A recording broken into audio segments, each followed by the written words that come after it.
Baik, kita lanjutkan berbincang bersama dengan Pak Armi. Pak Armi, tadi sebelum jeda kan saya tanyakan ketika memang bibit siklon ini tidak berkembang, tapi tadi ada bilang ekornya juga ternyata berbahaya. Ini resikonya berkurang atau justru kita harus tetap waspada? Dan kabarnya ada juga memiliki data-data yang mau ditampilkan. Silahkan, Pak Armi.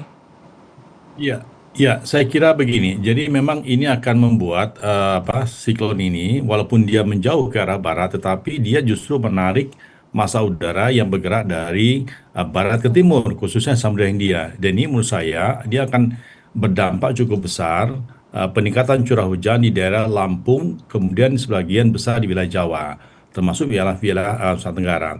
Walaupun demikian ini tidak akan sebesar yang terjadi akibat adanya siklon Senyar. Ini menurut saya masih jauh lebih baik. Tetapi karena wilayah Jawa ini wilayah yang cukup padat penduduknya dan juga tata guna lahannya saya kira masih jauh lebih banyak Ya. perkotaan dibanding dengan hutan-hutan yang di Sumatera, maka kerentanannya ataupun risikonya semakin besar pada sampai setidaknya sampai dengan tahun 27. Demikian Mas Reza. Ya, tapi bagaimana juga dengan di DKI Jakarta, Mas Armi? Ya, ya, Mbak Maria, DKI Jakarta ini kalau menurut yang saya amati dari aplikasi yang saya miliki, tanggal 25 itu potensi hujannya cukup besar, terutama pada saat Natal Wow. dan juga nanti pada saat akhir tahun baru. Nah, ini secara umum di Indonesia sebenarnya kondisi sepertinya agak mulai tenang begitu, Mbak Maria. Tetapi ini akan terjadi ya, tenang, kemudian yang hanya terjadi di wilayah selatan Jawa dan juga wilayah selatan dari Sumatera. Jadi saat ini seakan-akan ada perpindahan sebelumnya Sumatera, kemudian pindah ke Jawa saat ini dan beberapa hari ke depan. Nah, nanti pikiran kami pada akhir tahun ini maka akan terjadi lagi pengumpulan energi yang cukup besar yang berasal dari wilayah Oh, pada saat tenang dalam 1 minggu ini ke depan. Dan itu terjadi di wilayah Sumatera. di Sumatera lagi? Ya, jadi saya memperkirakan ini seperti dia kan begini, kondisi saat ini masa kenaikan uap air akibat adanya laut yang cukup panas ini masih terjadi sampai dengan cukup lama nih, sekitar sampai bulan Januari Februari. Dan ini menyebabkan kalau sudah lepas energinya uap air tadi karena pemanasan di permukaan laut, maka di kemungkinan dia masih akan terjadi karena masih ada anomali yang cukup tinggi wilayah Indonesia ini, khususnya sepanjang garis khatulistiwa sampai utara dan selatan Indonesia. Jadi menurut saya, walaupun saat ini sudah mulai hilang di daerah Samudra Hindia, khususnya Aceh dan Sumatera Utara, tetapi dia masih adanya anomali saat ini, dan ini masih akan berakhir pada sekitar bulan Februari.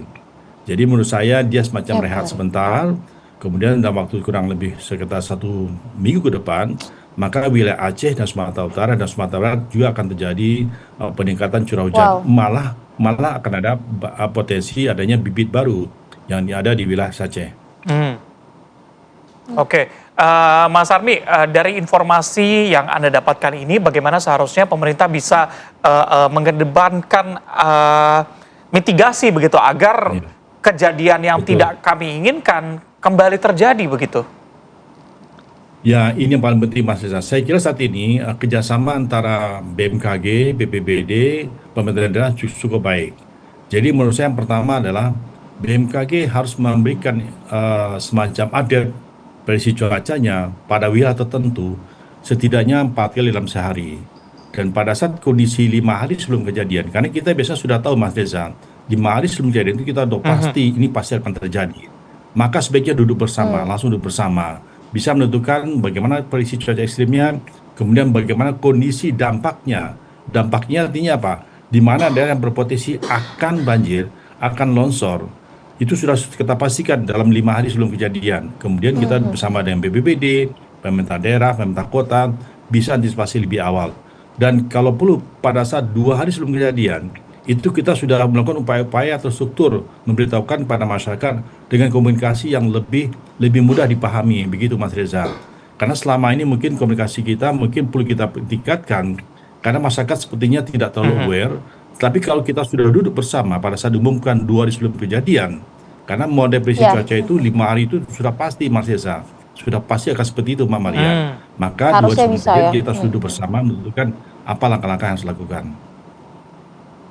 Ya, Pak Army, itu cukup penting ya, tentunya menjadi perhatian tidak hanya dari BMKG tapi juga pemerintah di daerah.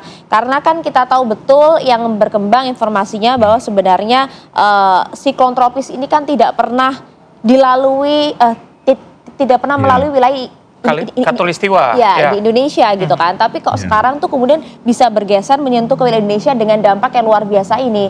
Kondisi Indonesia sendiri sebenarnya cukup siap tidak sih untuk menghadapi siklon tropis ini? Justru itu yang tidak siap, Mbak Maria. Dari data BNPB, hanya 31 kabupaten kota yang siap menghadapi bencana dengan baik. Sisanya sedang dan masih lebih banyak lagi tidak siap, dari 500-an kabupaten kota. Dan itu pun yang kita hitung pada saat 31 kabupaten kota yang siap itu adalah pada saat kondisi cuaca ekstrim yang biasa, bukan seperti siklon ini. Nah, sekarang kita harus merubah tata ruang kita harus merubah, mengembalikan tata ruang kita dengan lebih baik, dan juga mempersiapkan hal-hal bagaimana meresiko akibat cuaca ekstrem seperti siklon ini.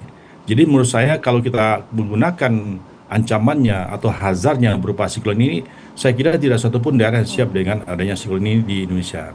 Karena kita 31 itu hanya menghadapi cuaca ekstrem seperti biasa, bukan siklon. Oke. Mas Army, terakhir ini bagi masyarakat yang ingin berlibur begitu ya, Natal dan Tahun Baru, antisipasi apa yang harus dilakukan? Apakah ketika berlibur harus tetap membawa tas siap bencana itu atau gimana? Ya, betul. Saya sudah menyampaikan, berlibur sebaiknya ada opsi kedua atau plan B. Misalnya kita bisa berlibur tidak di tempat yang terbuka, bisa berliburnya di tempat yang katakanlah wisata kuliner, wisata budaya, atau yang lainnya. Dan itu bisa menjadi opsi. Oleh karena itu saran saya, sebelum berlibur, setidaknya 5 hari sebelum kejadian, silakan akses informasi milik BMKG atau aplikasi-aplikasi cuaca lainnya, sehingga kita bisa tahu pasti 5 hari itu seperti apa kejadiannya. Dan kalau sudah memang kita ingin tetap ke sana, maka tentunya upaya-upaya seperti kita mengamankan, jangan sampai di tempat yang terbuka, kemudian kita sebaiknya berada di dalam gedung, itu adalah upaya-upaya yang harusnya kita lakukan pada saat kita ingin tetap libur tempat yang terbuka. Seperti itu, Mas Reza. Baik, terima kasih Mas Army Susandi, pakar hidrometeorologi ITB atas waktu bersama kami. Terima kasih banyak, Mas.